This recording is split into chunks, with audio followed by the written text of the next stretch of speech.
सत श्री अकाल जी दा खालस टीवी देखने वाले देश दुनिया के साडे सारे दर्शकों का बहुत बहुत स्वागत है। पंजाब दीयां खास खबरां दे खास बुलेटिन दे नाल मैं हरशरण कौर। अज 24 फरवरी है, दिन वीरवार है। खबरां दे विस्तार दे विच तुहानूं असीं दस दिंदे हां अज दीयां खास ते वड्डियां खबरां। सब तो पहली खबर यह है कि सिटी ब्यूटीफुल चंडीगढ़ दे विच बिजली कामिਆਂ ने हड़ताल खत्म कर दी है। 72 घंटिਆਂ की हड़ताल 40 घंटे बाद खत्म कर दी गई। प्रशासन ने मुलाजमां दीयां लगभग सारियां मंगां मनदे होए लिखती रूप च भरोसा दे दिता है, जिस तो बाद चंडीगढ़ के बिजली मुलाजम काम ते परत आए ने।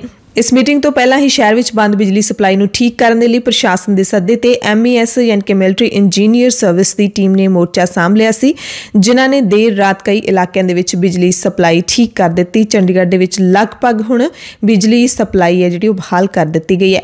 सैक्टर 32 और 16 के हस्पताल की बिजली सप्लाई ठप्प होने संबंधी जांच के हुक्म भी दे दिते गए हैं। चंडीगढ़ दे विच ब्लैकआउट होने ते पंजाब ते हरियाणा हाईकोर्ट ने यूटी प्रशासन और मुलाजम जथेबंदियां के लीडरां नूं फटकार लाउंदियां बिजली सप्लाई ठीक करन दे हुक्म चाड़े ने। बिजली मुलाजमां ने कल अते परसों सैक्टर 17 के परेड ग्राउंड दे विच वड्डियां रैलियां कीतियां अते कल इन्हां दी रैली नूं होर जथेबंदियां ने भी सहयोग दिता। चंडीगढ़ पुलिस ने मुलाजम जथेबंदियां दे लीडरां खिलाफ केस दर्ज कर लए ने। प्रशासन ने इस दौरान एस्मा एक्ट भी ला दिता सी, जिसका बिजली मुलाजमां ने विरोध किया। ते इन्हां 2 दिनां दे विच बिजली जाण दे नाल चंडीगढ़ शहर दे विच वपार दा भी काफ़ी नुकसान होया। जेड़ियां चीज़ां तकरीबन अजकल सब कुछ ही बिजली ते निर्भर है अते काफ़ी कुछ ठप्प होने के कारण करोड़ां दा नुकसान होया। दूजी खबर मौसम दे नाल जुड़ी हुई है। पंजाब दे विच मौसम ठीक हो चुकिया। अज तड़के दा जी मौसम आपां देखदे हां तां कोई हनेरी नहीं चल रही, कोई तेज़ हवा नहीं चल रही, मींह की कोई संभावना नहीं है। संभावना है कि अज पूरी वधिया धुप निकलूगी, शांत दिन रहूगा। पंजाब तो बाद कश्मीर की जे गल कर लईए तो उत्थे भारी बर्फबारी हुई है। जनजीवन लीहों लथ गया। रेल ते हवाई सेवावां दे विच भी विघन पिया है। कश्मीर दे विच सीजन की पहली बर्फबारी हुई है ते बहुत भारी हुई है। मंगलवार रात नूं शुरू हुई बर्फबारी आखिरी रिपोर्टां मिलण तक भी जारी सी। कश्मीर के उच्चे इलाकों में लगभग 2-2 फुट जां उस तो भी वध बर्फ पई है। प्रशासन ने मुलाजमां ते मशीनरी नूं सड़कों तो बर्फ हटाउण दे काम विच ला दिता गया। हस्पतालां ते होर वड्डे अदारियां वल जांदियां सड़कां नूं पहल दे आधार ते साफ किया जा रहा है। श्रीनगर हवाई अड्डे तो घट्टो घट्ट 6 उड़ाणां रद्द कीतियां गईयां ने, बाकी उड़ाणां दे विच देरी हुई है। दरअसल हवाई अड्डे ते विजिबिलिटी घट के 400 मीटर तक रह गई है।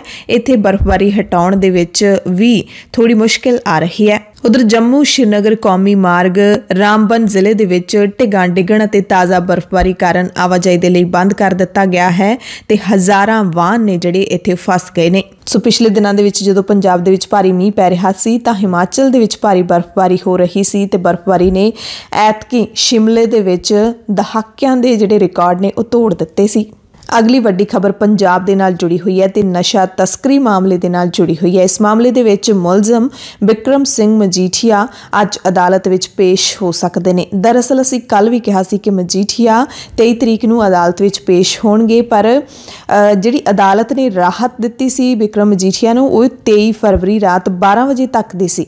सो कल पेश होण दा जिहड़ा कोई तुक नहीं बनदी सी ते हुण अज है जिहड़ा वो मजीठिया अदालत विच पेश हो सकते हैं। सुप्रीम कोर्ट ने मजीठिया नूं निर्देश दिते सी कि वह हेठली अदालत विच जज के सामने पेश होकर पक्की जमानत लई अर्जी दायर करन ते सुप्रीम कोर्ट ने वोटां करके 23 फरवरी तक बिक्रम मजीठिया नूं राहत दित्ती सी।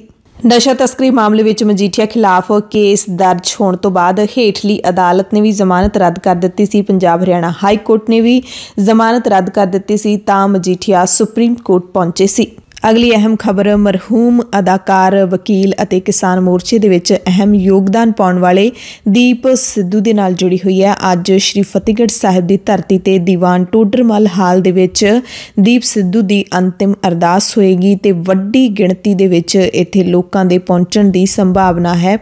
लोग इत्थे कल तो ही पहुंचने शुरू हो गए ने ते अज दीवान हाल खचा खच भरिया नज़र आवेगा ते फतेहगढ़ साहिब की धरती दे उत्ते वड्डा इकट्ठ है जिहड़ा दसंबर तो बाद शहीदी जोड़ मेल तो बाद अज नज़र आ सकता है। दीप सिद्धू की अंतिम अरदास तो पहला कल दीप सिद्धू के भरा मनदीप सिंह सिद्धू ने सारे लोगों, सिख पंथ, सियासी लीडरां अपील की है ਕਿ ਅੱਜ ਜਦੋਂ ਭੋਗ ਸਮਾਗਮ ਹੋਵੇਗਾ ਤਾਂ ਕੋਈ ਵੀ ਸਿਆਸੀ ਤਕਰੀਰ ਨਾ ਕੀਤੀ ਜਾਵੇ। ਪਰਿਵਾਰ ਨੇ ਜਿਹੜੇ ਬੁਲਾਰੇ ਸਟੇਜ ਤੇ ਬੋਲਣੇ ਨੇ ਉਹ ਵੀ 2-3 ਨਿਸ਼ਚਿਤ ਕਰ ਲਏ ਨੇ ਤੇ ਉਹਨਾਂ ਨੇ ਵਾਰ-ਵਾਰ ਲੋਕਾਂ ਨੂੰ ਅਪੀਲ ਕੀਤੀ ਹੈ ਕਿ ਇਸ ਨੂੰ ਕੋਈ ਹੋਰ ਰੰਗਤ ਨਾ ਦਿੱਤੀ ਜਾਵੇ। ਗੁਰਬਾਣੀ ਪੜ੍ਹਦਿਆਂ, ਕੀਰਤਨ ਦਾ ਜਾਪ ਕਰਦਿਆਂ ਦੀਪ ਸਿੱਧੂ ਨੂੰ ਅੰਤਿਮ ਸ਼ਰਧਾਂਜਲੀ ਹੈ ਜਿਹੜੀ ਉਹ ਦਿੱਤੀ ਜਾਵੇ। ਕਿਸੇ ਵੀ ਕਿਸਮ ਦਾ ਹੱਲਾ ਗੁੱਲਾ ਨਾ ਕੀਤਾ ਜਾਵੇ ਅਤੇ ਕੋਈ ਵੀ ਨਾਅਰੇਬਾਜ਼ੀ ਨਾ ਕੀਤੇ ਜਾਣ ਦੀ ਪਰਿਵਾਰ ਨੇ ਅਪੀਲ ਕੀਤੀ ਹੈ। ਇਹ ਵੀ ਅਪੀਲ ਕੀਤੀ ਹੈ ਕਿ ਕੋਈ ਵੀ ਵਾਰੀ-ਵਾਰੀ ਪਰਿਵਾਰ ਨੂੰ ਤੰਗ ਪਰੇਸ਼ਾਨ ਵੀ ਨਾ ਕਰੇ, ਪ੍ਰੈਸ਼ਰਾਈਜ਼ ਨਾ ਕਰੇ ਕਿ ਉਹਨਾਂ ਨੇ ਸਟੇਜ ਤੇ ਬੋਲਣਾ ਹੈ, ਦੀਪ ਸਿੱਧੂ ਨੂੰ ਸ਼ਰਧਾਂਜਲੀ ਦੇਣੀ ਹੈ, ਕਿਉਂਕਿ ਦੀਪ ਸਿੱਧੂ ਨੂੰ ਸ਼ਾਂਤਮਈ ਤਰੀਕੇ ਦੇ ਨਾਲ ਗੁਰਬਾਣੀ ਦਾ ਜਾਪ ਕਰਦਿਆਂ ਸ਼ਰਧਾਂਜਲੀ ਦੇਣਾ ਹੀ ਸਭ ਤੋਂ ਵੱਡੀ ਜਿਹੜੀ ਸ਼ਰਧਾਂਜਲੀ ਹੋਵੇਗੀ। ਤੇ ਖਾਸ ਗੱਲ ਇਹ ਹੈ ਕਿ ਦੀਪ ਸਿੱਧੂ ਦੀ ਸੋਚ ਨੂੰ ਦੇਖਦਿਆਂ ਹੋਇਆਂ ਕਿਸੇ ਦੇ ਵੀ ਇੱਥੇ ਆਉਣ ਦੀ ਮਨਾਹੀ ਨਹੀਂ ਹੈ। ਫੇਸਬੁੱਕ ਤੇ ਕਈ ਲੋਕ ਕਹਿ ਰਹੇ ਸੀ ਕਿ ਦੀਪ ਸਿੱਧੂ ਦੀ ਸੋਚ ਨਾਲ ਜਿਹੜੇ ਸਹਿਮਤ ਨਹੀਂ ਸਨ ਉਹਨਾਂ ਦਾ ਬਾਈਕਾਟ ਕੀਤਾ ਜਾਣਾ ਚਾਹੀਦਾ, ਪਰ ਪਰਿਵਾਰ ਨੇ ਕਿਹਾ ਹੈ ਕਿ ਕੋਈ ਵੀ ਸਿਆਸੀ ਲੀਡਰ, ਕਿਸੇ ਵੀ ਤਰ੍ਹਾਂ ਦੇ ਲੋਕ, ਚਾਹੇ ਉਸ ਦੀ ਵਿਚਾਰਧਾਰਾ ਨਾਲ, ਸੋਚ ਨਾਲ ਸਹਿਮਤ ਸਨ ਜਾਂ ਨਹੀਂ ਸਨ, ਕੋਈ ਵੀ ਇੱਥੇ ਆ ਸਕਦਾ ਹੈ। ਤੇ ਅੱਜ ਵੱਖ-ਵੱਖ ਥਾਵਾਂ ਤੋਂ ਕੇਸਰੀ ਮਾਰਚ ਕੱਢਦੇ ਹੋਏ ਲੋਕ ਫਤਿਹਗੜ੍ਹ ਸਾਹਿਬ ਦੀ ਧਰਤੀ ਤੇ ਪਹੁੰਚਣਗੇ। ਅੰਮ੍ਰਿਤਸਰ ਤੋਂ ਫਤਿਹਗੜ੍ਹ ਸਾਹਿਬ ਤੱਕ ਮਾਰਚ ਕੱਢਿਆ ਜਾਵੇਗਾ। ਉੱਥੇ ਹੀ ਬੰਗਾ ਤੋਂ ਵੀ ਅੱਜ ਸਵੇਰੇ ਕੇਸਰੀ ਮਾਰਚ ਕੱਢਦੇ ਹੋਏ ਸੰਗਤ ਹੈ ਜਿਹੜੀ ਉਹ ਫਤਿਹਗੜ੍ਹ ਸਾਹਿਬ ਦੀ ਧਰਤੀ ਤੇ ਪਹੁੰਚੇਗੀ। ਹਿਜਾਬ ਵਿਵਾਦ ਨੂੰ ਲੈ ਕੇ ਕਰਨਾਟਕਾ ਦੇ ਸ਼ਿਵਮੋਗਾ ਦੇ ਵਿੱਚ ਕਰਫਿਊ ਹੈ ਜਿਹੜਾ ਉਹ ਵਧਾ ਦਿੱਤਾ ਹੈਗਾ। 25 ਫਰਵਰੀ ਤੱਕ ਇਸ ਕਰਫਿਊ ਨੂੰ ਵਧਾਇਆ ਗਿਆ ਹੈ। 2 ਹੋਰ ਜਣਿਆਂ ਨੂੰ ਗ੍ਰਿਫਤਾਰ ਕੀਤਾ ਗਿਆ ਹੈ। ਦਰਅਸਲ ਇੱਥੇ ਬਜਰੰਗ ਦਲ ਦੇ ਕਾਰਕੁਨ ਦੀ ਹੱਤਿਆ ਕਰ ਦਿੱਤੀ ਗਈ ਸੀ, ਉਸ ਤੋਂ ਬਾਅਦ ਕਰਫਿਊ ਲਾ ਦਿੱਤਾ ਗਿਆ ਸੀ, ਪਰ ਹਿਜਾਬ ਵਿਵਾਦ ਵੀ ਹਾਲੇ ਸੁਲਝਿਆ ਨਹੀਂ ਹੈ ਤੇ ਕਰਨਾਟਕਾ ਦੇ ਵਿੱਚ ਤਾਂ ਹਾਲੇ ਤਣਾਅ ਚੱਲ ਹੀ ਰਿਹਾ ਹੈ। ਤੇ ਹੁਣ ਬੰਗਲੌਰ ਤੋਂ ਇੱਕ ਖਬਰ ਆਈ ਹੈ ਜਿੱਥੇ ਪਹਿਰਾਵੇ ਨੂੰ ਲੈ ਕੇ ਇੱਕ ਸਿੱਖ ਬੀਬੀ ਨੂੰ ਰੋਕਿਆ ਗਿਆ ਹੈ ਕਾਲਜ ਵਿੱਚ ਆਉਣ ਤੋਂ। ਅਮਤੇਸ਼ਵਰ ਕੌਰ ਨਾਂ ਦੀ ਸਿੱਖ ਵਿਦਿਆਰਥਣ ਨੂੰ ਕਾਲਜ ਦੇ ਪ੍ਰਬੰਧਕਾਂ ਨੇ ਦਸਤਾਰ ਲਾ ਕੇ ਕਾਲਜ ਆਉਣ ਦਾ ਨਾਦਰਸ਼ਾਹੀ ਫਰਮਾਨ ਜਾਰੀ ਕੀਤਾ ਹੈ। ਇਸ ਤਾਨਾਸ਼ਾਹੀ ਫਰਮਾਨ ਤੋਂ ਬਾਅਦ ਸਿੱਖ ਭਾਈਚਾਰੇ ਦੇ ਲੋਕ ਵਿਰੋਧ ਕਰ ਰਹੇ ਨੇ ਅਤੇ SGPC ਅਤੇ ਸ਼੍ਰੀ ਅਕਾਲ ਤਖਤ ਸਾਹਿਬ ਨੂੰ ਇਸ ਦੇ ਵਿੱਚ ਦਖਲ ਦੇਣ ਦੀ ਅਪੀਲ ਕਰ ਰਹੇ ਨੇ।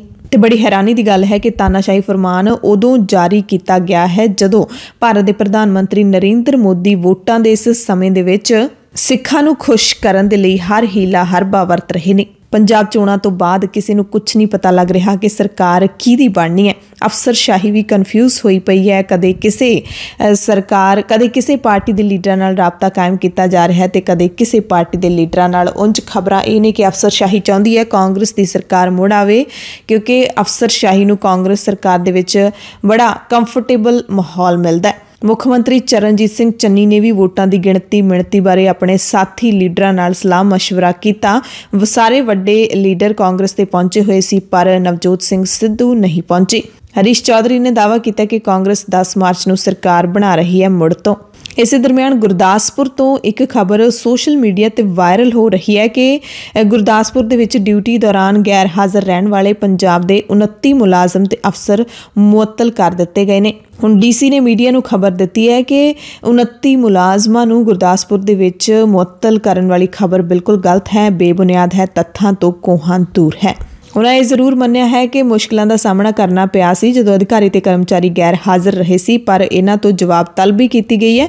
25 ਫਰਵਰੀ ਸ਼ਾਮ 5 ਵਜੇ ਤੱਕ DC ਦੇ ਸੁਪਰਡੈਂਟ ਨੂੰ ਆਪਣਾ ਜਵਾਬ ਭੇਜਣਗੇ ਕਿ ਗੈਰ ਹਾਜ਼ਰ ਕਿਉਂ ਰਹੇ। 10 ਮਾਰਚ ਦੀ ਸਾਰੇ ਪੰਜਾਬ ਦੇ ਵਿੱਚ ਬੇਸਬਰੀ ਦੇ ਨਾਲ ਉਡੀਕ ਕਰ ਰਹੇ ਨੇ। ਇਸੇ ਦਰਮਿਆਨ ਆਮ ਆਦਮੀ ਪਾਰਟੀ ਨੇ ਚੋਣ ਕਮਿਸ਼ਨ ਨੂੰ ਸਟਰੋਂਗ ਰੂਮਾਂ ਦੀ ਸੁਰੱਖਿਆ ਹੋਰ ਵਧਾਉਣ ਦੇ ਲਈ ਅਪੀਲ ਕੀਤੀ ਹੈ ਤੇ ਆਮ ਆਦਮੀ ਪਾਰਟੀ ਨੇ ਸਟਰੋਂਗ ਰੂਮਾਂ ਦੇ ਮੂਹਰੇ ਪਹਿਰੇ ਵੀ ਲਾ ਦਿੱਤੇ ਨੇ। ਲੁਧਿਆਣਾ ਦੇ ਵਿੱਚ ਆਮ ਆਦਮੀ ਪਾਰਟੀ ਦੇ ਉਮੀਦਵਾਰ ਖੁਦ ਸਟਰੋਂਗ ਰੂਮਸ ਦੇ ਬਾਹਰ ਪਹਿਰੇ ਲਾ ਰਹੇ ਨੇ ਕਿਉਂਕਿ ਉਮੀਦਵਾਰਾਂ ਨੂੰ ਚੋਣ ਕਮਿਸ਼ਨ ਦੇ ਪ੍ਰਬੰਧਾਂ ਤੇ ਭਰੋਸਾ ਹੀ ਨਹੀਂ ਹੈ, ਜਦਕਿ ਪ੍ਰਸ਼ਾਸਨ ਕਹਿ ਰਿਹਾ ਹੈ ਕਿ ਸਖਤ ਪ੍ਰਬੰਧ ਕੀਤੇ ਗਏ ਨੇ ਸੁਰੱਖਿਆ ਦੇ। ਯੂਕਰੇਨ ਤੇ ਰੂਸ ਦੇ ਵਿਚਾਲੇ ਜੰਗ ਦੇ ਵਾਧੇ ਹਾਲਾਤਾਂ ਦੇ ਦਰਮਿਆਨ ਪੰਜਾਬ ਅਤੇ ਹਰਿਆਣਾ ਦੇ ਜਿਹੜੇ ਵਿਦਿਆਰਥੀ ਖਾਸ ਕਰਕੇ ਮੈਡੀਕਲ ਦੀ ਪੜ੍ਹਾਈ ਕਰਨ ਦੇ ਲਈ ਯੂਕਰੇਨ ਗਏ ਹੋਏ ਨੇ ਉਹ ਵਾਪਸ ਆਉਣੇ ਸ਼ੁਰੂ ਹੋ ਚੁੱਕੇ ਨੇ, ਪਰ ਕਾਫੀ ਹਜ਼ਾਰਾਂ ਦੀ ਗਿਣਤੀ ਵਿੱਚ ਉੱਥੇ ਲੋਕ ਰਹਿੰਦੇ ਨੇ ਜਿਨ੍ਹਾਂ ਦੇ ਵਿੱਚ ਵਿਦਿਆਰਥੀ ਅਤੇ ਨਾਗਰਿਕ ਵੀ ਸ਼ਾਮਿਲ ਨੇ। ਭਾਰਤ ਆਉਣਾ ਚਾਹੁੰਦੇ ਨੇ, ਪਰ ਜਿਹੜੇ ਉਹਨਾਂ ਨੂੰ ਮੁਸ਼ਕਿਲਾਂ ਆ ਰਹੀਆਂ ਨੇ, ਮਹਿੰਗਾਈ ਵੱਧ ਗਈ ਹੈ, ਟਿਕਟਾਂ ਦੇ ਰੇਟ ਨੇ ਜਿਹੜੇ ਉਹ ਵੱਧ ਗਏ ਨੇ, ਫਲਾਈਟਾਂ ਨਹੀਂ ਮਿਲ ਰਹੀਆਂ, ਕਦੇ ਫਲਾਈਟ ਰੱਦ ਹੋ ਜਾਂਦੀ ਹੈ।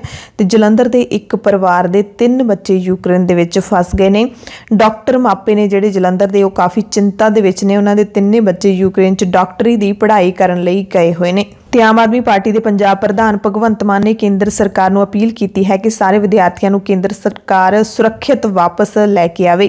에ਅਰਲਾਈਨਸ ਦੇ ਵੱਲੋਂ ਟਿਕਟਾਂ ਦੀ ਕੀਮਤ 'ਚ ਵਾਧੇ ਖਿਲਾਫ ਵੀ ਕਾਰਵਾਈ ਕਰਨ ਦੀ ਮੰਗ ਭਗਵੰਤ ਮਾਨ ਨੇ ਕੀਤੀ ਹੈ। ਸੰਯੁਕਤ ਕਿਸਾਨ ਮੋਰਚੇ ਨੇ ਅੰਦੋਲਨ ਤੇਜ਼ ਕਰਨ ਦਾ ਫੈਸਲਾ ਲਿਆ ਹੈ। ਲਖੀਮਪੁਰ ਖੀਰੀ ਕਤਲकांड ਦੇ ਵਿੱਚ ਇਨਸਾਫ ਨਾ ਮਿਲਦਾ ਦੇਖ ਕੇ ਮਾਨਸਾ ਦੇ ਵਿੱਚ ਸੰਯੁਕਤ ਕਿਸਾਨ ਮੋਰਚੇ ਦੇ ਲੀਡਰ ਇਕੱਠੇ ਹੋਏ ਨੇ ਅਤੇ ਕੇਂਦਰ ਸਰਕਾਰ ਤੇ ਦੋਸ਼ ਲਾਇਆ ਹੈ ਕਿ ਇਸ ਮਸਲੇ ਦੇ ਵਿੱਚ ਮੁੱਖ ਮੁਲਜ਼ਮ ਆਸ਼ੀਸ਼ ਮਿਸ਼ਰਾ ਨੂੰ ਜ਼ਮਾਨਤ ਹੈ ਜਿਹੜੀ ਉਹ ਸਰਕਾਰੀ ਸ਼ਹਿ ਤੇ ਦਿੱਤੀ ਗਈ ਹੈ, ਜਿਹੜੀ ਬਿਲਕੁਲ ਗਲਤ ਹੈ।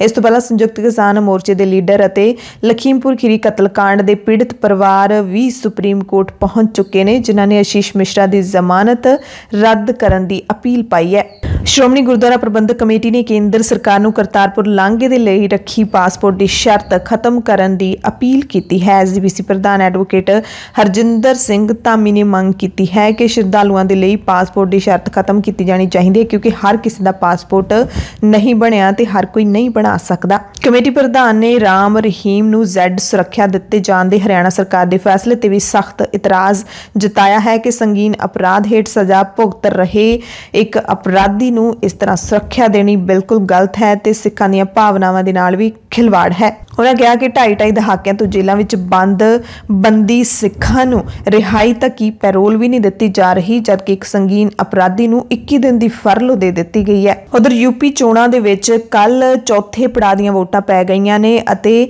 58.94% ਵੋਟਿੰਗ ਦਰਜ ਕੀਤੀ ਗਈ ਹੈ। ਲਖੀਮਪੁਰ ਖੀਰੀ ਦੇ ਵਿੱਚ ਸਭ ਤੋਂ ਵੱਧ 64.71% ਵੋਟਿੰਗ ਹੋਈ ਹੈ। ਉਹੀ ਲਖੀਮਪੁਰ ਖੀਰੀ ਜਿੱਥੇ ਲੰਘੇ ਸਾਲ ਅਕਤੂਬਰ ਦੇ ਵਿੱਚ ਵੱਡਾ ਕਤਲकांड ਵਾਪਰਿਆ ਸੀ। ਮੰਤਰੀ ਦੇ ਪੁੱਤ ਨੇ ਦਰੜ ਕੇ ਕਿਸਾਨਾਂ ਨੂੰ ਮਾਰ ਦਿੱਤਾ ਸੀ। ਅਬੋਹਰ ਤੋਂ ਹਾਦਸੇ ਦੀ ਖਬਰ ਹੈ, ਜਿੱਥੇ ਪੜ ਕੇ ਸਕੂਟਰੀ ਤੇ ਘਰੇ ਜਾਂਦੀਆਂ 2 ਵਿਦਿਆਰਥਣਾਂ ਤੇ ਟਰੱਕ ਚੜ ਗਿਆ, ਇੱਕ ਦੀ ਮੌਤ ਹੋ ਗਈ। ਹਾਦਸਾ ਪਿੰਡ ਖੂਹੀਆਂ ਸਰਵਰ ਨੇੜੇ ਵਾਪਰਿਆ ਜਦੋਂ ਤੇਜ਼ ਰਫ਼ਤਾਰ ਟਰੱਕ ਘਰੇ ਜਾਂਦੀਆਂ ਵਿਦਿਆਰਥਣਾਂ ਦੇ ਉੱਤੇ ਚੜ ਗਿਆ। ਦੋਵੇਂ ਵਿਦਿਆਰਥਣਾਂ ਪਿੰਡ ਮੌਜਗੜ੍ਹ ਦੀਆਂ ਰਹਿਣ ਵਾਲੀਆਂ ਸੀ। ਕੇਂਦਰ ਸਰਕਾਰ ਨੇ ਕੱਲ ਸੁਪਰੀਮ ਕੋਰਟ ਦੇ ਵਿੱਚ ਦੱਸਿਆ ਹੈ ਕਿ ਵਿਜੇ ਮਾਲੀਆ, ਨੀਰਵ ਮੋਦੀ ਤੇ ਮੇਹੁਲ ਚੌਕਸੀ ਜਿਹੜੇ ਭਗੌੜੇ ਨੇ, ਇਹਨਾਂ ਤੋਂ ਬੈਂਕਾਂ ਨੂੰ 18,000 ਕਰੋੜ ਰੁਪਏ ਵਾਪਸ ਮਿਲ ਚੁੱਕੇ ਨੇ, ਲੈ ਲਏ ਗਏ ਨੇ, ਬੈਂਕਾਂ ਨੂੰ ਵਾਪਸ ਕਰ ਦਿੱਤੇ ਗਏ ਨੇ। ਪੰਜਾਬ ਦੀਆਂ ਖਾਸ ਖਬਰਾਂ ਦੇ ਖਾਸ ਬੁਲੇਟਿਨ ਦੇ ਵਿੱਚ ਕੁਝ ਹੋਰ ਖਬਰਾਂ ਤੁਹਾਨੂੰ ਦੱਸ ਦਿੰਦੇ ਹਾਂ। ਮੌਸਮ ਦੀ ਜਾਣਕਾਰੀ ਦੇ ਦਿੰਦੇ ਹਾਂ। ਮੌਸਮ ਦੀ ਜਾਣਕਾਰੀ ਦੇ ਵਿੱਚ ਵਿਭਾਗ ਦੇ ਮੁਤਾਬਿਕ ਇਹੀ ਹੈ ਕਿ 22 ਤੇ 23 ਫਰਵਰੀ ਨੂੰ ਮੌਸਮ ਥੋੜਾ ਖਰਾਬ ਹੋਣਾ ਸੀ, ਮਿਜਾਜ਼ ਬਦਲਿਆ, ਬਹੁਤ ਹੀ ਤੇਜ਼ ਹਵਾਵਾਂ ਚੱਲੀਆਂ ਨੇ। 22 ਤਰੀਕ ਨੂੰ ਤਾਂ ਪੂਰੇ ਪੰਜਾਬ ਦੇ ਵਿੱਚ ਤੇਜ਼ ਹਵਾਵਾਂ ਚੱਲੀਆਂ ਨੇ। 22 ਦੀ ਸ਼ਾਮ ਨੂੰ ਕੁਝ ਇਲਾਕਿਆਂ ਦੇ ਵਿੱਚ, ਕੁਝ ਜ਼ਿਲ੍ਹਿਆਂ ਦੇ ਵਿੱਚ ਮੀਂਹ ਵੀ ਪਿਆ ਹੈ ਤੇ 23 ਤਰੀਕ ਨੂੰ ਚੰਡੀਗੜ੍ਹ, ਸਾਹਿਬਜ਼ਾਦਾ ਅਜੀਤ ਸਿੰਘ ਨਗਰ, ਮੋਹਾਲੀ, ਪਟਿਆਲਾ ਤੇ ਹੋਰ ਇਲਾਕਿਆਂ ਦੇ ਵਿੱਚ ਤੇਜ਼ ਹਵਾਵਾਂ ਚੱਲੀਆਂ ਨੇ, ਬਹੁਤ ਹੀ ਤੇਜ਼। ਮਾੜੀਆਂ ਮੋਟੀਆਂ ਕਣੀਆਂ ਵੀ ਪਈਆਂ ਨੇ, ਪਰ ਬਹੁਤ ਤੇਜ਼ ਮੀਂਹ ਜਿਹੜਾ ਉਹ ਨਹੀਂ ਆਇਆ। ਪੰਜਾਬ ਦੇ ਵਿੱਚ ਕਣਕਾਂ ਦੀ ਫਸਲ ਬੀਜੀ ਹੋਈ ਹੈ ਤੇ ਉਹ ਕਿਤੇ ਨਾ ਕਿਤੇ ਵਿਛ ਗਈ ਹੈ ਤੇ ਜਦੋਂ ਫਸਲ ਵਿਛ ਜਾਂਦੀ ਹੈ ਤਾਂ ਦਾਣਾ ਜਿਹੜਾ ਉਹ ਭੁਰ ਜਾਂਦਾ ਹੁੰਦਾ ਹੈ ਤੇ ਨੁਕਸਾਨ ਥੋੜਾ ਬਹੁਤ ਹੁੰਦਾ ਹੀ ਹੈ। ਹਾਲਾਂਕਿ ਕੁਝ ਇਲਾਕਿਆਂ ਦੇ ਵਿੱਚ 23 ਤਰੀਕ ਨੂੰ ਮੌਸਮ ਠੀਕ ਰਿਹਾ ਹੈ, ਤੇਜ਼ ਹਵਾਵਾਂ ਨਹੀਂ ਚੱਲੀਆਂ, ਨਾ ਹੀ ਕਿਤੇ ਮੀਂਹ ਆਇਆ ਹੈ। ਇਸ ਦੇ ਨਾਲ ਹੀ ਜੇ ਤੁਹਾਨੂੰ ਕਸ਼ਮੀਰ ਵਾਦੀ ਦਾ ਮੌਸਮ ਦੱਸ ਦਈਏ ਤਾਂ ਇੱਥੇ ਜ਼ਿਆਦਾਤਰ ਹਿੱਸਿਆਂ ਦੇ ਵਿੱਚ ਬਰਫ਼ਬਾਰੀ ਕਰਕੇ ਬੁੱਧਵਾਰ ਨੂੰ ਆਮ ਜਨਜੀਵਨ ਪ੍ਰਭਾਵਿਤ ਹੋਇਆ। ਵਾਦੀ ਦੇ ਮੈਦਾਨੀ ਇਲਾਕਿਆਂ ਦੇ ਵਿੱਚ ਸੀਜ਼ਨ ਦੀ ਪਹਿਲੀ ਬਰਫ਼ਬਾਰੀ ਨੇ ਹਵਾਈ ਤੇ ਰੇਲ ਸੇਵਾਵਾਂ ਦੇ ਵਿੱਚ ਵਿਘਨ ਪਾਇਆ। ਮਹੱਤਵਪੂਰਨ ਸ਼੍ਰੀਨਗਰ ਜੰਮੂ ਕੌਮੀ ਰਾਜਮਾਰਗ ਨੂੰ ਬੰਦ ਕਰਨਾ ਪਿਆ। 2 ਫੁੱਟ ਤੋਂ ਵੱਧ ਇੱਥੇ ਬਰਫ਼ ਡਿੱਗੀ ਹੈ। ਆਮ ਜਨਜੀਵਨ ਹੈ ਜਿਹੜਾ ਉਹ ਠੱਪ ਹੋ ਗਿਆ। ਕਿ ਮੌਸਮ ਦਾ ਜਿਹੜਾ ਮਿਜਾਜ਼ ਹੈ ਉਹ ਬਹੁਤ ਹੀ ਵੱਖਰੇ ਤਰੀਕੇ ਦੇ ਨਾਲ ਬਦਲਿਆ ਹੈ। ਬਰਫ਼ਬਾਰੀ ਸ਼ਿਮਲੇ ਵੀ ਕਾਫੀ ਹੋਈ ਹੈ, ਹਿਮਾਚਲ ਵਿੱਚ ਕਾਫੀ ਹੋਈ ਹੈ ਤੇ ਹੁਣ ਵਾਦੀ ਦੇ ਮੈਦਾਨੀ ਇਲਾਕਿਆਂ ਦੇ ਵਿੱਚ ਸੀਜ਼ਨ ਦੀ ਪਹਿਲੀ ਬਰਫ਼ਬਾਰੀ ਹੋਈ ਹੈ। ਜ਼ਿਆਦਾਤਰ ਹਿੱਸਿਆਂ ਵਿੱਚ ਦਰਮਿਆਨੀ ਤੋਂ ਭਾਰੀ ਬਰਫ਼ਬਾਰੀ ਹੋਈ ਹੈ। ਬਰਫ਼ਬਾਰੀ ਰਾਤ ਨੂੰ ਸ਼ੁਰੂ ਹੋਈ ਸੀ, ਜੋ ਆਖਰੀ ਖਬਰਾਂ ਮਿਲਣ ਤੱਕ ਜਾਰੀ ਸੀ ਤੇ ਕੇਂਦਰ ਸ਼ਾਸਿਤ ਪ੍ਰਦੇਸ਼ ਦੇ ਉੱਚੇ ਖੇਤਰਾਂ ਦੇ ਵਿੱਚ 2 ਫੁੱਟ ਜਾਂ ਇਸ ਤੋਂ ਵੀ ਵੱਧ ਬਰਫ਼ ਡਿੱਗੀ ਹੈ। ਅਗਲੀ ਅਹਿਮ ਖਬਰ ਵਿਦਿਆਰਥੀਆਂ ਦੇ ਨਾਲ ਜੁੜੀ ਹੋਈ ਹੈ। 10ਵੀਂ ਤੇ 12ਵੀਂ ਦੇ ਪੱਕੇ ਪੇਪਰ ਹੋਣ ਵਾਲੇ ਨੇ ਤੇ CBSE ਤੇ ਹੋਰ ਜਿਹੜੇ ਭਾਰਤ ਦੇ ਬੋਰਡ ਹੈਗੇ ਨੇ ਉੱਥੇ ਜਿਹੜੀਆਂ ਪ੍ਰੀਖਿਆਵਾਂ ਨੇ ਉਹ ਆਫਲਾਈਨ ਮੋਡ ਦੇ ਵਿੱਚ ਕਰਵਾਈਆਂ ਜਾਣਗੀਆਂ। ਸੁਪਰੀਮ ਕੋਰਟ ਦੇ ਵਿੱਚ ਸੁਣਵਾਈ ਹੋਈ ਹੈ ਅਤੇ ਇਹਨਾਂ ਆਫਲਾਈਨ ਬੋਰਡ ਪ੍ਰੀਖਿਆਵਾਂ ਨੂੰ ਰੱਦ ਕਰਨ ਦੀ ਮੰਗ ਵਾਲੀ ਪਟੀਸ਼ਨ ਤੇ ਸੁਣਵਾਈ ਕਰਨ ਤੋਂ ਸੁਪਰੀਮ ਕੋਰਟ ਨੇ ਇਨਕਾਰ ਕਰ ਦਿੱਤਾ ਹੈ। ਜਸਟਿਸ AM ਖਾਨਵਿਲਕਰ ਦੀ ਅਗਵਾਈ ਵਾਲੇ ਬੈਂਚ ਨੇ ਕਿਹਾ ਕਿ ਅਜਿਹੀ ਪਟੀਸ਼ਨ ਹਰ ਪਾਸੇ ਝੂਠੀ ਉਮੀਦ ਤੇ ਭੰਬਲ ਭੂਸਾ ਪੈਦਾ ਕਰਦੀ ਹੈ। ਜਸਟਿਸ ਦਿਨੇਸ਼ ਮਹੇਸ਼ਵਰੀ ਅਤੇ CT ਰਵੀ ਕੁਮਾਰ ਦੇ ਬੈਂਚ ਨੇ ਕਿਹਾ ਕਿ ਇਹ ਨਾ ਸਿਰਫ ਝੂਠੀਆਂ ਉਮੀਦਾਂ ਪੈਦਾ ਕਰਦੀ ਹੈ, ਸਗੋਂ ਤਿਆਰੀ ਕਰ ਰਹੇ ਵਿਦਿਆਰਥੀਆਂ ਦੇ ਵਿੱਚ ਭਰਮ ਵੀ ਫੈਲਾਉਂਦੀ ਹੈ। ਵਿਦਿਆਰਥੀਆਂ ਤੇ ਅਧਿਕਾਰੀਆਂ ਨੂੰ ਆਪੋ ਆਪਣਾ ਕੰਮ ਕਰਨ ਦਿਓ। ਸੋ ਐਤਕੀ 10ਵੀਂ ਤੇ 12ਵੀਂ ਦੀਆਂ ਜਿਹੜੀਆਂ ਬੋਰਡ ਦੀਆਂ ਪ੍ਰੀਖਿਆਵਾਂ ਹੋਣੀਆਂ ਨੇ 2 ਸਾਲਾਂ ਬਾਅਦ ਆਫਲਾਈਨ ਹੋਣਗੀਆਂ, ਯਾਨੀ कि ਸਕੂਲਾਂ ਦੇ ਵਿੱਚ ਜਾ ਕੇ ਪੇਪਰ ਹੋਣਗੇ ਤੇ 2 ਸਾਲਾਂ ਬਾਅਦ ਵਿਦਿਆਰਥੀਆਂ ਦੇ ਆਫਲਾਈਨ ਪੇਪਰ ਹੋਣਗੇ। ਟਵਿੱਟਰ ਤੇ ਪੂਰਾ ਟ੍ਰੋਲ ਹੋ ਰਿਹਾ ਹੈ। #CBSE एग्जाम ਤੇ #CBSE करके ट्विटर ਦੇ ਉੱਤੇ ਲਹਿਰ ਚੱਲੀ ਹੋਈ ਹੈ। ਅਗਲੀ ਖਬਰ ਬਾਲੀਵੁੱਡ ਅਦਾਕਾਰਾ ਕੰਗਨਾ ਰਣੌਤ ਦੇ ਨਾਲ ਜੁੜੀ ਹੋਈ ਹੈ। ਬਾਲੀਵੁੱਡ ਅਦਾਕਾਰਾ ਕੰਗਨਾ ਰਣੌਤ ਨੂੰ ਬਠਿੰਡਾ ਅਦਾਲਤ ਨੇ 19 ਅਪ੍ਰੈਲ ਨੂੰ ਮਾਣਹਾਨੀ ਕੇਸ ਵਿੱਚ ਪੇਸ਼ ਹੋਣ ਦੇ ਸੰਮਨ ਜਾਰੀ ਕੀਤੇ ਨੇ। ਕੰਗਨਾ ਤੇ ਪੰਜਾਬ ਦੀ 73 ਸਾਲਾ ਵਸਨੀਕ ਬਜ਼ੁਰਗ ਬੇਬੇ ਮਹਿੰਦਰ ਕੌਰ ਤੇ ਇਤਰਾਜ਼ਯੋਗ ਟਿੱਪਣੀ ਕਰਨ ਦੇ ਦੋਸ਼ ਨੇ। ਕਿਸਾਨੀ ਅੰਦੋਲਨ ਦੌਰਾਨ ਕੰਗਨਾ ਸ਼ੁਰੂ ਤੋਂ ਹੀ ਕਿਸਾਨਾਂ ਦੇ ਸੰਘਰਸ਼ ਦੇ ਖਿਲਾਫ ਟਿੱਪਣੀਆਂ ਕਰਦੀ ਰਹੀ ਹੈ ਅਤੇ ਬੇਬੇ ਮਹਿੰਦਰ ਕੌਰ ਬਾਰੇ ਵੀ ਇਤਰਾਜ਼ਯੋਗ ਟਿੱਪਣੀ ਕੀਤੀ ਸੀ। ਬਠਿੰਡਾ ਦੇ ਬਹਾਦਰਗੜ੍ਹ ਜੰਡੀਆਂ ਦੀ ਰਹਿਣ ਵਾਲੀ ਬਜ਼ੁਰਗ ਮਾਤਾ ਮਹਿੰਦਰ ਕੌਰ ਦੀ ਫੋਟੋ ਨੂੰ ਟਵੀਟ ਕਰਦਿਆਂ ਕੰਗਨਾ ਨੇ ਲਿਖਿਆ ਸੀ ਕਿ ਇਹ ਔਰਤਾਂ ਅੰਦੋਲਨ ਦੇ ਵਿੱਚ 100 ਰੁਪਏ ਦੀ ਦਿਹਾੜੀ ਤੇ ਆਈਆਂ ਨੇ। ਇੰਨਾ ਹੀ ਨਹੀਂ, ਕੰਗਨਾ ਨੇ ਮਾਤਾ ਮਹਿੰਦਰ ਕੌਰ ਦੀ ਸ਼ਾਹੀਨ ਬਾਗ ਦੀ ਦਾਦੀ ਨਾਲ ਤੁਲਨਾ ਵੀ ਕੀਤੀ ਸੀ, ਜਿਸ ਤੋਂ ਬਾਅਦ ਕੰਗਨਾ ਰਣੌਤ ਦੇ ਖਿਲਾਫ ਬਠਿੰਡਾ ਦੀ ਇੱਕ ਅਦਾਲਤ ਦੇ ਵਿੱਚ ਸ਼ਿਕਾਇਤ ਦਰਜ ਕਰਵਾਈ ਗਈ ਸੀ। ਦਿੱਲੀ ਸਿੱਖ ਗੁਰਦੁਆਰਾ ਮੈਨੇਜਮੈਂਟ ਕਮੇਟੀ ਦੇ ਸਾਬਕਾ ਪ੍ਰਧਾਨ ਅਤੇ BJP ਦੇ ਲੀਡਰ ਮਨਜਿੰਦਰ ਸਿੰਘ ਸਿਰਸਾ ਨੇ ਵੀ ਕੰਗਨਾ ਨੂੰ ਇੱਕ ਚੇਤਾਵਨੀ ਦਿੱਤੀ ਹੈ। ਉਹਦੇ ਤੇ ਹੋਣੇ ਚਾਹੀਦੇ, ਉਹ ਹਟ ਹੀ ਨਹੀਂ ਰਹੀ ਹੈਗੀ। ਜੇ ਉਹ ਨਹੀਂ ਹਟੇਗੀ ਤਾਂ ਉਹਨੂੰ ਭੁਗਤਣਾ ਹੀ ਪਊਗਾ। ਦੇਖੋ, ਸਪੋਰਟਰ ਦੀ ਗੱਲ ਨਹੀਂ, BJP ਕਦੀ ਅਸੀਂ ਚੀਜ਼ਾਂ ਨੂੰ ਪ੍ਰਮੋਟ ਨਹੀਂ ਕਰਦੀ ਯਾਰ। ਮੈਂ BJP ਦੇ ਅੰਦਰ ਆਉਣਾ ਇਸ ਵੇਲੇ, ਕੋਈ ਨਹੀਂ ਚਾਹੁੰਦੇ ਹੇਟ ਵਧੇ। BJP ਨਹੀਂ ਚਾਹੁੰਦੀ ਕਿ ਕੋਈ ਐਸਾ ਹੇਟ ਵਾਲੇ ਕੰਮ ਕੀਤੇ ਜਾਣ। BJP ਨੈਸ਼ਨਲ ਸੋਚ ਵਾਲੇ ਲੋਕਾਂ ਨੂੰ ਨਾਲ ਲਿਆਉਣਾ ਚਾਹੁੰਦੀ ਆ, ਪਰ ਇਹਦਾ ਮਤਲਬ ਇਹ ਨਹੀਂ ਉਹਦਾ ਖਮਿਆਜਾ ਇਹ ਭੁਗਤਣਾ ਪਵੇ, ਕੋਈ ਕਮਿਊਨਿਟੀ ਟੁੱਟ ਜਾਵੇ। ਇਹ BJP ਦੀ ਸੋਚ ਨਹੀਂ ਹੈਗੀ। ਚੰਡੀਗੜ੍ਹ ਦੀ ਬਿਜਲੀ ਗੁੱਲ ਦੀ ਖਬਰ ਬਾਰੇ ਜਾਣਕਾਰੀ ਦੇ ਦਿੰਦੇ ਆ। ਚੰਡੀਗੜ੍ਹ ਦੇ ਮੁਨਾਫੇ ਵਿੱਚ ਚੱਲ ਰਹੇ ਬਿਜਲੀ ਵਿਭਾਗ ਦੇ ਨਿੱਜੀਕਰਨ ਦੇ ਖਿਲਾਫ ਬਿਜਲੀ ਮੁਲਾਜ਼ਮਾਂ ਦੀ ਹੜਤਾਲ ਕਾਰਨ ਸ਼ਹਿਰ ਵਿੱਚ ਸਾਰੀ ਰਾਤ ਹਨੇਰਾ ਛਾਇਆ ਰਿਹਾ। ਬਿਜਲੀ ਸਪਲਾਈ ਸ਼ੁਰੂ ਕਰਨ ਲਈ ਇੱਥੇ ਫੌਜ ਨੂੰ ਵੀ ਤਾਇਨਾਤ ਕੀਤਾ ਗਿਆ। ਬਿਜਲੀ ਸਪਲਾਈ ਬੰਦ ਹੋਣ ਕਰਕੇ ਚੰਡੀਗੜ੍ਹੀਆਂ ਨੂੰ ਭਾਰੀ ਦਿੱਕਤਾਂ ਦਾ ਸਾਹਮਣਾ ਕਰਨਾ ਪੈ ਰਿਹਾ ਹੈ। UT ਪ੍ਰਸ਼ਾਸਨ ਬਿਜਲੀ ਮੁਲਾਜ਼ਮਾਂ ਨੂੰ ਮਨਾਉਣ ਦੇ ਵਿੱਚ ਲੱਗਿਆ ਹੋਇਆ ਹੈ। ਬਿਜਲੀ ਮੁਲਾਜ਼ਮਾਂ ਨੇ ਪ੍ਰਸ਼ਾਸਨ ਦੇ ਭਰੋਸੇ ਤੋਂ ਬਾਅਦ ਐਮਰਜੈਂਸੀ ਸੇਵਾਵਾਂ ਦੇ ਨਾਲ ਸੈਕਟਰਾਂ ਦੇ ਵਿੱਚ ਬਿਜਲੀ ਸਪਲਾਈ ਨੂੰ ਬਹਾਲ ਕਰਨ ਦੀ ਹਾਮੀ ਵੀ ਭਰੀ ਹੈ। ਇਹ ਜਾਣਕਾਰੀ ਮਿਲੀ। ਬਿਜਲੀ ਮੁਲਾਜ਼ਮਾਂ ਤੇ ਚੰਡੀਗੜ੍ਹ ਪ੍ਰਸ਼ਾਸਨ ਦੇ ਵਿਚਾਲੇ ਮੀਟਿੰਗ ਹੈ ਜਿਹੜੀ ਉਹ ਦੁਪਹਿਰੇ ਹੋਈ ਸੀ। ਧਰਨਾ ਖਤਮ ਹੋਣ ਦੀ ਜਾਣਕਾਰੀ ਮਿਲੀ ਸੀ, ਹਾਲਾਂਕਿ ਖਬਰਾਂ ਪੜ੍ਹੇ ਜਾਣ ਤੱਕ ਕੋਈ ਆਖਰੀ ਜਾਣਕਾਰੀ ਨਹੀਂ ਮਿਲ ਸਕੀ। ਹਾਲਾਂਕਿ ਇਹ ਵੀ ਜਾਣਕਾਰੀ ਮਿਲੀ ਕਿ ਰਾਤ 10 ਵਜੇ ਤੱਕ 100% ਦੀ ਬਿਜਲੀ ਬਹਾਲ ਕਰ ਦਿੱਤੀ ਜਾਏਗੀ। ਚੰਡੀਗੜ੍ਹ ਪ੍ਰਸ਼ਾਸਨ ਨੇ ਹਾਈ ਕੋਰਟ ਦੇ ਵਿੱਚ ਇਹ ਜਾਣਕਾਰੀ ਦਿੱਤੀ ਅਤੇ ਸਹਿਮਤੀ ਦੀ ਖਬਰ ਹੈ ਜਿਹੜੀ ਬਿਜਲੀ ਮੁਲਾਜ਼ਮਾਂ ਨਾਲ ਉਹ ਵੀ ਮਿਲੀ ਹੈ। ਬਿਜਲੀ ਦੀ ਉਹ ਹੁਣ ਮਿਲ ਰਹੀ ਹੈ 2.5 ਤੋਂ 3 ਰੁਪਏ ਔਰ ਇਹ 8 ਰੁਪਏ ਤੋਂ ਉਸ ਕੰਪਨੀ ਜਿਹਨੂੰ ਇਹ ਵੇਚੀ ਜਾ ਰਹੀ ਹੈ 8 ਰੁਪਏ ਤੋਂ ਸ਼ੁਰੂ ਹੋ ਰਿਹਾ ਹੈ। ਪ੍ਰਾਈਵੇਟੇਸ਼ਨ ਦਾ ਕੰਮ ਜਿਹੜਾ ਹੈ ਉਹ ਆਮ ਲੋਕਾਂ ਦੇ ਖਿਲਾਫ ਹੈ। ਜਿੱਥੇ ਡਿਪਾਰਟਮੈਂਟ ਮੁਲਾਜ਼ਮ ਜਿਹੜੇ ਆ ਆਪਣੀ ਹੱਕਾਂ ਮੰਗਾਂ ਵਾਸਤੇ ਲੜ ਰਹੇ ਆ ਤਾਂ ਕਿ ਪ੍ਰਾਈਵੇਟ ਨਾ ਹੋਵੇ, ਉਹਨਾਂ ਦੀ ਨੌਕਰੀਆਂ ਨਾ ਜਾਣ, ਤੇ ਉੱਥੇ ਸਿਟੀ ਦੇ ਲੋਕ UT ਚੰਡੀਗੜ੍ਹ ਦੇ ਲੋਕ ਆਪ ਆਪਣੀਆਂ ਜਿਹੜੀਆਂ ਸਹੂਲਤ ਹੈ ਬਿਜਲੀ ਦੀ ਇਹ ਪ੍ਰਾਈਵੇਟ ਹੱਥਾਂ 'ਚ ਮਹਿੰਗੀ ਮਿਲਣ ਦੇ ਉਹਦੇ ਮਤਲਬ ਇਕੱਠੇ ਹੋ ਕੇ ਇਹਨਾਂ ਦੇ ਸਮਰਥਨ 'ਚ ਆਏ ਹੋਏ। ਇਹ ਗੱਲਬਾਤ ਦਿੱਲੀ ਚੱਲਦੀ ਹੈ ਲੇਕਿਨ ਸਿਰੇ ਨਹੀਂ। ਉਹੀ ਲਾਰਾ ਲੱਪਾ ਜਿਹੜਾ ਕੀਤਾ ਜਾਂਦਾ ਲੋਕਾਂ ਦੇ ਨਾਲ ਬੇਈਮਾਨੀ ਦੀ ਤਰ੍ਹਾਂ ਕਰਕੇ, ਝੂਠ ਬੋਲ ਕੇ ਕਿ ਤੁਸੀਂ ਧਰਨਾ ਚੱਕ ਲਓ, ਹੜਤਾਲ ਵਾਪਸ ਲੈ ਲਓ। ਪਰ ਜਿੰਨੇ ਵੀ ਲੋਕ ਇੱਥੇ ਆ ਰਹੇ ਉਹ ਇੱਕੋ ਹੀ ਗੱਲ ਕਹਿ ਰਹੇ ਆ ਕਿ ਤੁਸੀਂ ਪਹਿਲਾਂ ਕਾਨੂੰਨ ਵਾਪਸ ਲਓ, ਫਿਰ ਅਸੀਂ ਇਹ ਹੜਤਾਲ ਸਮਾਪਤ ਕਰਾਂਗੇ। ਪ੍ਰਾਈਵੇਟ ਸੈਕਟਰ 'ਚ ਤਾਂ ਅਸੀਂ 10, 12, 15, 18, 20 ਤੋਂ ਜ਼ਿਆਦਾ ਪੈਸੇ ਨਹੀਂ ਦੇ ਰਹੇ ਕਿਸੇ ਨੂੰ। ਕੀ ਬਣੇਗਾ ਸਾਡੇ ਯੁੱਗ ਦਾ? ਸਾਡੇ ਬੱਚਿਆਂ ਦਾ ਭਵਿੱਖ ਸਟੇਕ ਤੇ ਲੱਗਿਆ ਹੋਇਆ, ਸਾਡੇ ਪਰਿਵਾਰਾਂ ਦਾ ਸਟੇਕ ਤੇ ਲੱਗਿਆ ਆ। ਇਸ ਕਰਕੇ ਅਸੀਂ ਅੱਜ ਇਸ ਦਾ ਵਿਰੋਧ ਕਰਨ ਆਏ ਹਾਂ। ਅਸੀਂ ਮੁਲਾਜ਼ਮਾਂ ਦੇ ਨਾਲ ਹਾਂ। ਮੁਲਾਜ਼ਮਾਂ ਨੂੰ ਜਿੱਥੇ ਖਤਰਾ ਹੈ ਉੱਥੇ ਨਾਲ ਦੀ ਨਾਲ ਅਗਲੀ ਪੀੜ੍ਹੀ ਨੂੰ ਵੀ ਖਤਰਾ ਹੈ। ਇਹ ਸਰਕਾਰ ਭਾਰਤ ਨੂੰ ਵੇਚਣ ਤੇ ਆ ਗਈ। ਅੱਜ ਕੱਲ੍ਹ ਭਾਰਤ ਸੇਲ ਦੇ ਉੱਤੇ ਲੱਗਿਆ ਹੋਇਆ, ਜਿਸ ਨੂੰ ਉਹਨਾਂ ਦੇ ਜਾਣਕਾਰ ਨੂੰ ਜਿਹੜਾ ਵੀ ਡਿਪਾਰਟਮੈਂਟ ਚੰਗਾ ਲੱਗਦਾ ਉਹ ਉਸ ਨੂੰ ਕਹਿ ਦਿੰਦੇ ਤੇ ਉਸ ਨੂੰ ਪ੍ਰਾਈਵੇਟੇਸ਼ਨ ਕਰਨ ਦੇ ਉੱਤੇ ਤੁਲ ਪੈਂਦੇ ਆ। ਔਰ ਲੋਕਾਂ ਨੂੰ ਇੰਨੀ ਬੁਰੀ ਤਰ੍ਹਾਂ ਲੁੱਟਿਆ ਜਾਣਾ ਹੈ ਕਿ ਉਹਨਾਂ ਦੇ ਜਿਹੜੇ ਬਿਜਲੀ ਦੇ ਬਿੱਲ ਉਹ 4-4 ਗੁਣਾ ਮਹਿੰਗੇ ਹੋ ਜਾਣੇ ਆ। ਜਿਹੜਾ ਮਹਿਕਮਾ ਫਾਇਦੇ ਦੇ ਵਿੱਚ ਜਾ ਰਿਹਾ ਉਸ ਨੂੰ ਵੇਚਣ ਦੀ ਕਿਹੜੀ ਲੋੜ ਆ ਗਈ? ਤੇ ਹੜਤਾਲ ਦੇ ਦੂਸਰੇ ਦਿਨ ਵੀ ਪਰੇਡ ਗਰਾਊਂਡ ਸੈਕਟਰ 17 ਦੀ ਪਰੇਡ ਗਰਾਊਂਡ ਦੇ ਵਿੱਚ ਬਿਜਲੀ ਮੁਲਾਜ਼ਮਾਂ ਦੀ ਰੋਸ ਰੈਲੀ ਹੋਈ। ਇਸ ਦੇ ਵਿੱਚ ਕਿਸਾਨ ਜਥੇਬੰਦੀਆਂ ਨੇ ਵੀ ਭਰਮਾ ਹੁੰਗਾਰਾ ਦਿੱਤਾ, ਸਹਿਯੋਗ ਦਿੱਤਾ। ਬਿਜਲੀ ਮੁਲਾਜ਼ਮਾਂ ਦਾ ਸਾਥ ਦੇਣ ਲਈ ਕਿਸਾਨਾਂ ਦੇ ਨਾਲ ਹੋਰ ਜਥੇਬੰਦੀਆਂ ਵੀ ਪਹੁੰਚੀਆਂ ਹੋਈਆਂ ਸੀ। ਬਿਜਲੀ ਵਿਭਾਗ ਦੇ ਹੜਤਾਲੀ ਅਧਿਕਾਰੀਆਂ ਦਾ ਕਹਿਣਾ ਸੀ ਕਿ ਚੰਡੀਗੜ੍ਹ ਕੇਂਦਰੀ ਸ਼ਾਸਤ ਪ੍ਰਦੇਸ਼ ਹੈ। ਚੰਡੀਗੜ੍ਹ ਦਾ ਬਿਜਲੀ ਮਹਿਕਮਾ ਵਾਧੇ ਵਾਲਾ ਮਹਿਕਮਾ ਹੈ, ਘਾਟੇ ਵਾਲਾ ਨਹੀਂ ਹੈ। ਫਿਰ ਵੀ ਇਸ ਨੂੰ ਇੱਕ ਨਿੱਜੀ ਕੰਪਨੀ ਨੂੰ ਵੇਚਿਆ ਜਾ ਰਿਹਾ ਹੈ, ਜਿਹੜਾ ਕਿ ਗਲਤ ਹੈ। ਇਹ ਕੰਪਨੀ ਸਿਰਫ 2 ਸਾਲ ਪੁਰਾਣੀ ਹੈ। ਇਸ ਮਹਿਕਮੇ ਦੀ ਕਰੀਬ 25,000 2000 ਕਰੋੜ ਦੀ ਜਾਇਦਾਦ ਸਿਰਫ 871 ਕਰੋੜ ਵਿੱਚ ਵੇਚਣ ਦੀਆਂ ਸਰਕਾਰ ਦੀਆਂ ਤਿਆਰੀਆਂ ਪੂਰੀਆਂ ਹੋ ਗਈਆਂ ਨੇ। ਕੇਂਦਰ ਦੀ ਸਰਕਾਰ ਹਰ ਚੀਜ਼ ਨਿੱਜੀ ਹੱਥਾਂ ਵਿੱਚ ਵੇਚਣਾ ਚਾਹੁੰਦੀ ਹੈ। 에ਅਰਪੋਰਟ ਵਿਕ ਗਏ, ਡਰਾਈ ਪੋਰਟ ਵਿਕ ਗਏ, ਸਟੇਸ਼ਨ ਵਿਕ ਗਏ, ਰੇਲਵੇ ਲਾਈਨਾਂ ਤੱਕ ਵਿਕ ਗਈਆਂ। ਲੋਕ ਹਾਲੇ ਵੀ ਚੁੱਪ ਨੇ। ਇਹ ਹੜਤਾਲ ਕਰ ਰਹੇ ਬਿਜਲੀ ਮੁਲਾਜ਼ਮਾਂ ਦਾ ਕਹਿਣਾ ਸੀ ਤੇ ਬਿਜਲੀ ਮੁਲਾਜ਼ਮਾਂ ਦੇ ਵੱਲੋਂ ਕੀਤੀ ਗਈ ਹੜਤਾਲ ਤੇ ਚੰਡੀਗੜ੍ਹ ਦੀ ਮੇਅਰ ਸਰਬਜੀਤ ਕੌਰ ਨੇ ਕਿਹਾ ਕਿ ਮੁਲਾਜ਼ਮਾਂ ਦੀ ਹੜਤਾਲ ਨਾਲ ਚੰਡੀਗੜ੍ਹ ਦੇ ਆਮ ਲੋਕਾਂ ਨੂੰ ਪਰੇਸ਼ਾਨੀਆਂ ਦਾ ਸਾਹਮਣਾ ਕਰਨਾ ਪੈ ਰਿਹਾ ਹੈ। ਵਿਦਿਆਰਥੀਆਂ ਦਾ ਨੁਕਸਾਨ ਸਭ ਤੋਂ ਵੱਧ ਹੋ ਰਿਹਾ ਹੈ। ਚੰਡੀਗੜ੍ਹ ਦੇ ਵਿੱਚ ਬਿਜਲੀ ਠੱਪ ਹੋਣ ਕਾਰਨ ਵਿਦਿਆਰਥੀ ਸਮੇਂ ਸਿਰ ਪੜ੍ਹਾਈ ਨਹੀਂ ਕਰ ਪਾ ਰਹੇ। ਮੇਅਰ ਨੇ ਕਿਹਾ ਕਿ ਹੜਤਾਲ ਕਰਨਾ ਮੁਲਾਜ਼ਮਾਂ ਦਾ ਹੱਕ ਹੈ, ਪਰ ਆਮ ਲੋਕਾਂ ਨੂੰ ਪਰੇਸ਼ਾਨ ਕਰਨਾ ਗਲਤ ਹੈ। ਚੰਡੀਗੜ੍ਹ ਦੇ ਸੈਕਟਰਾਂ ਦੇ ਵਿੱਚ ਦੁਕਾਨਦਾਰ ਕਿੰਨੇ ਕੁ ਪਰੇਸ਼ਾਨ ਨੇ, ਇਸ ਦਾ ਜਾਇਜ਼ਾ ਲਿਆ ਸਾਡੀ ਟੀਮ ने। सबसे पहला कारण तो है कि मोबाइल सबसे यूज़ आजकल के ज़माने में, ठीक है जी। अगर लाइट नहीं है तो कोई सबके फ़ोन चार्ज नहीं होंगे जी, ठीक है। जैसे क्या कहते हैं, पेट्रोल पंप पे जाओ, हवा वगैरह भी नहीं भरी जाती बगैर लाइट के, प्रेशर नहीं बनता, और बगैर लाइट के मैं पानी भी नहीं आता। पानी की प्रॉब्लम है, पानी आ नहीं रहा, लाइट भी नहीं है, सब परेशान हुए पड़े हैं। कहीं से बहुत दिक्कतें आ रही है। ਕੰਮ नहीं रुकना चाहिए, सारे काम ठप हो गए, कोई काम नहीं कर सकता। ये 2-3 दिन तो यही काम चल रहा है, बड़ी गलत चीज़ है। एडमिनिस्ट्रेशन को भी ध्यान देना चाहिए कि बिल लो, पैसे लो, लेकिन कोई अल्टरनेट अरेंजमेंट करके रखो।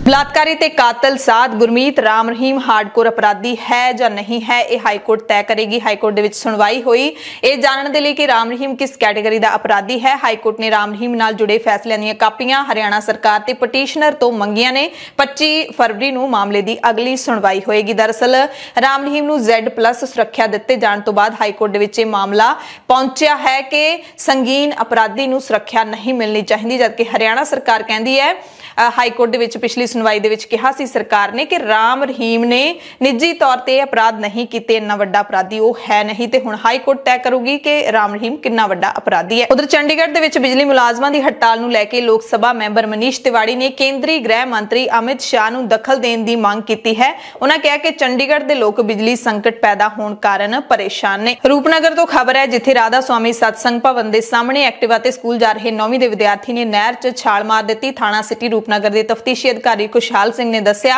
ਕਿ ਸੁਖਪ੍ਰੀਤ ਸਿੰਘ ਜਿਹੜਾ ਕਿ ਸ਼ਿਵਾਲਿਕ ਪਬਲਿਕ ਸਕੂਲ ਦਾ ਵਿਦਿਆਰਥੀ ਸੀ, ਉਸ ਦਾ ਪਿਤਾ ਉਸ ਨੂੰ ਸਵੇਰੇ ਐਕਟਿਵਾ ਤੇ ਸਕੂਲ ਛੱਡਣ ਜਾ ਰਿਹਾ ਸੀ। ਜਦੋਂ ਸਰਹੰਦ ਨਹਿਰ ਤੇ ਨਵੇਂ ਪੁਲ ਨੇੜੇ ਪਹੁੰਚਿਆ ਤਾਂ ਐਕਟਿਵਾ ਦੀ ਸਪੀਡ ਘੱਟ ਹੋਣ ਦੇ ਨਾਲ ਹੀ ਸੁਖਪ੍ਰੀਤ ਨੇ ਐਕਟਿਵਾ ਤੋਂ ਉਤਰ ਕੇ ਨਹਿਰ ਵਿੱਚ ਤੁਰੰਤ ਛਾਲ ਮਾਰ ਦਿੱਤੀ। ਰਾਹਗੀਰਾਂ ਨੇ ਬੱਚੇ ਨੂੰ ਨਹਿਰ ਚੋਂ ਬਾਹਰ ਕੱਢਣ ਦੀ ਕੋਸ਼ਿਸ਼ ਵੀ ਕੀਤੀ, ਪਰ ਸਫਲਤਾ ਨਹੀਂ ਮਿਲੀ।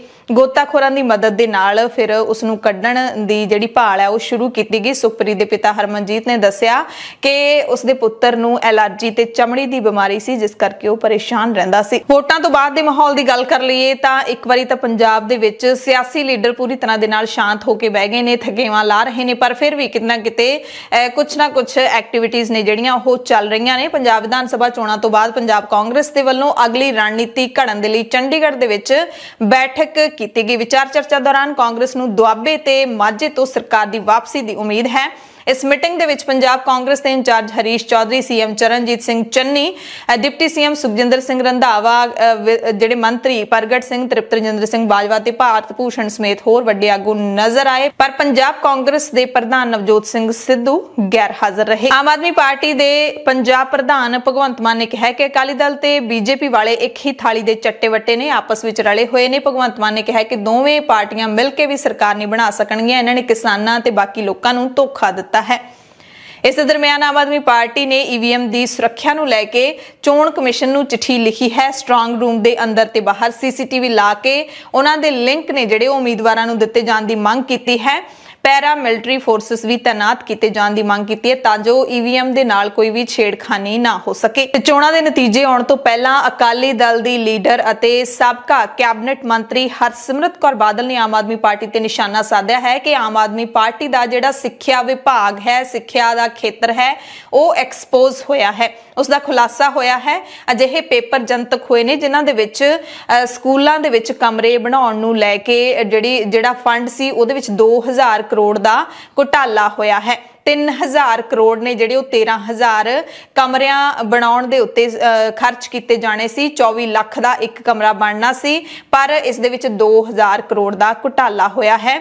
ਅਤੇ ਆਮ ਆਦਮੀ ਪਾਰਟੀ ਨੂੰ ਇਸ ਦਾ ਜਵਾਬ ਦੇਣਾ ਚਾਹੀਦਾ ਹੈ। ਪਿਛਲੇ ਦਿਨੀ ਭਿਆਨਕ ਸੜਕ ਹਾਦਸੇ ਦੇ ਵਿੱਚ ਆਪਣੀ ਜਾਨ ਗਵਾਉਣ ਵਾਲੇ ਫਿਲਮ ਅਦਾਕਾਰ, ਵਕੀਲ ਅਤੇ ਕਿਸਾਨ ਮੋਰਚੇ ਦੇ ਵਿੱਚ ਅਹਿਮ ਭੂਮਿਕਾ ਨਿਭਾਉਣ ਵਾਲੇ ਦੀਪ ਸਿੱਧੂ ਦੀ ਅੰਤਿਮ ਅਰਦਾਸ 24 ਫਰਵਰੀ ਨੂੰ ਸ਼੍ਰੀ ਫਤਿਹਗੜ੍ਹ ਸਾਹਿਬ ਵਿਖੇ ਕੀਤੀ ਜਾਏਗੀ। ਇਸ ਮੌਕੇ ਵੱਡੀ ਗਿਣਤੀ ਵਿੱਚ ਲੋਕਾਂ ਦੇ ਪਹੁੰਚਣ ਦੀ ਆਸ ਹੈ। ਪੰਜਾਬ ਦੀਆਂ ਵੱਖ-ਵੱਖ ਥਾਵਾਂ ਤੋਂ, ਹਰ ਜ਼ਿਲ੍ਹੇ ਤੋਂ ਤਕਰੀਬਨ ਨੌਜਵਾਨ ਨੇ ਜਿਹੜੇ ਤੇ ਹੋਰ ਲੋਕ ਨੇ ਉਹ ਦੀਪ ਸਿੱਧੂ ਦੀ ਅੰਤਿਮ ਅਰਦਾਸ ਦੇ ਵਿੱਚ ਸ਼ਾਮਿਲ ਹੋਣ ਦੀਆਂ ਤਿਆਰੀਆਂ ਕਰ ਰਹੇ ਨੇ। ਇਸ ਦਰਮਿਆਨ ਅੰਮ੍ਰਿਤਸਰ ਤੋਂ ਨੌਜਵਾਨ ਨੇ ਜਿਹੜੇ ਉਹ ਮੋਟਰਸਾਈਕਲਾਂ ਤੇ ਚੜ੍ਹ ਕੇ ਕੇਸਰੀ ਮਾਰਚ ਕੱਢਦੇ ਹੋਏ ਫਤਿਹਗੜ੍ਹ ਸਾਹਿਬ ਦੀ ਧਰਤੀ ਤੇ ਪਹੁੰਚਣ। ਦ ਖਾਲਸ ਟੀਵੀ ਦੇ ਉੱਤੇ ਅਸੀਂ ਅੰਤਿਮ ਅਰਦਾਸ ਦੀਆਂ ਲਾਈਵ ਤਸਵੀਰਾਂ ਦਿਖਾਵਾਂਗੇ। ਕਿਸਾਨਾਂ ਦੇ ਨਾਲ ਜੁੜੀ ਹੋਈ ਖਬਰ ਹੈ। ਮਾਲਵਾ ਇਲਾਕੇ ਵਿੱਚ ਖਰਾਬ ਹੋਈ ਨਰਮੇ ਦੀ ਫਸਲ ਦੇ ਮੁਆਵਜ਼ੇ ਲਈ ਕਿਸਾਨਾਂ ਦੇ ਵੱਲੋਂ ਲਗਾਤਾਰ ਪੰਜਾਬ ਸਰਕਾਰ ਖਿਲਾਫ ਪ੍ਰਦਰਸ਼ਨ ਕੀਤੇ ਜਾ ਰਹੇ ਨੇ।